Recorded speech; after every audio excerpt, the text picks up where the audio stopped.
Hey, hi, hello, everyone. Anthony Fantano here, internet's busiest music nerd. Yes, internet's busiest music nerd. I'm going to be a little out of my wheelhouse today, talking about Dave Chappelle and Netflix. Most importantly, Netflix, because what the hell are they doing? So if you guys didn't notice, the legendary comedian Mr. Dave Chappelle came out with a new special on the Netflix platform, The Closer. He says it's going to be his last stand-up special in a while. And to put it bluntly, before I get into the Netflix stuff, I think maybe I'm happy that it's going to be his last stand-up special in a while, because this thing was a waste of time. There's been so much talk over how offensive this special is, and we will talk about that too. But more importantly than being offensive, this thing was pointless. If you want me to nutshell this new Dave Chappelle special, he basically takes the stuff that rustled the most feathers from Sticks and Stones and the epilogue from Sticks and Stones and mows over all of it once again and rehashes it. For all intents and purposes, he doubles down on a lot of the jokes from Sticks and Stones.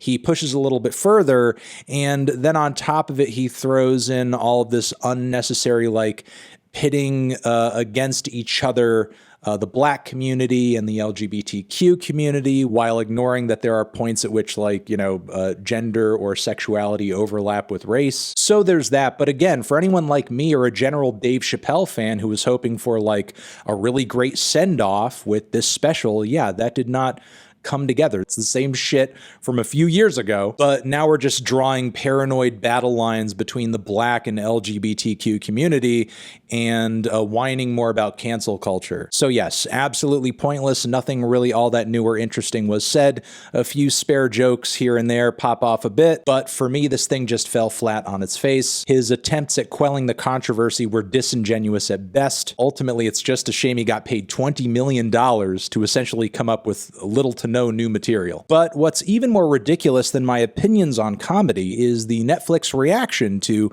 the controversy surrounding the Dave Chappelle special. We had them suspending and coming close to firing a trans employee who dared have an opinion on the special on Twitter. Netflix also fired the organizer of the trans employee walkout that should be happening over there very soon, allegedly because they leaked some metrics about the streaming of the Dave Chappelle special, which doesn't really make sense, especially in light of what they say here in response to the firing. A Netflix spokesperson confirmed the employee's dismissal. We have to let go of an employee for sharing confidential, commercially sensitive information outside the company, they said. We understand this employee may have been motivated by disappointment and hurt with Netflix, but maintaining a culture of trust and transparency is core to our company. Like, what transparency are you talking about? Why is there not transparency on Netflix about, like, what these numbers are, how much certain people are getting, paid for a special, what the streaming numbers are, what the engagement is? It sort of seems like you're firing this person to prevent transparency. What's actually kind of ridiculous is the Netflix CEO's defense of the Dave Chappelle special.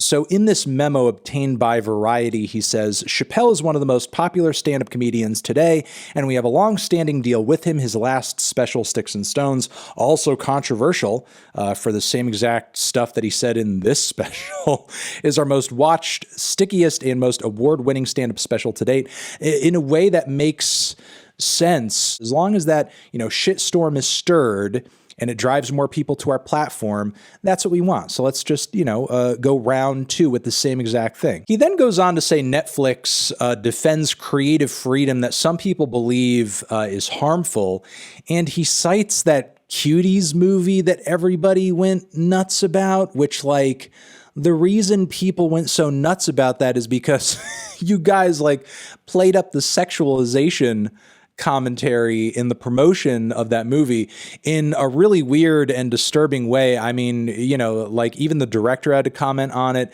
Netflix apologized for it as well. I mean, certainly there's room for discussion and debate about the validity of that movie, the content of that movie, whatever. But I'm saying, like, they're two very different situations. The CEO's trash response continues. Several of you have also asked where we draw the line on hate. We don't allow titles, on Netflix, that's missing a word there, that are designed to incite hate or violence, and we don't believe the closer crosses that line.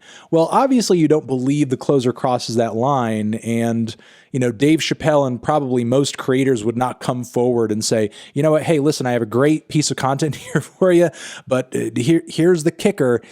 It incites hate or violence. Is that a deal breaker? I feel like if we're really going to come to an honest understanding as to, what crosses that line, we need to allow the people who that potential hate or violence is directed at, we need them at the table to have that discussion, because I don't think it's entirely, or it should be entirely on Netflix and its higher ups to decide whether or not the content of Dave Chappelle's special is harmful to the trans community, could potentially contribute to an attitude or a culture that leads to the deaths, that leads to the murders of trans people of color. We get more rhetoric about defending speech and artistic freedom and so on and so forth, but what about that of your employees who you almost come close to suspending? It seems like, Tara, who we were talking about earlier, is still going to be on board with Netflix, but it's not like Netflix doesn't have a history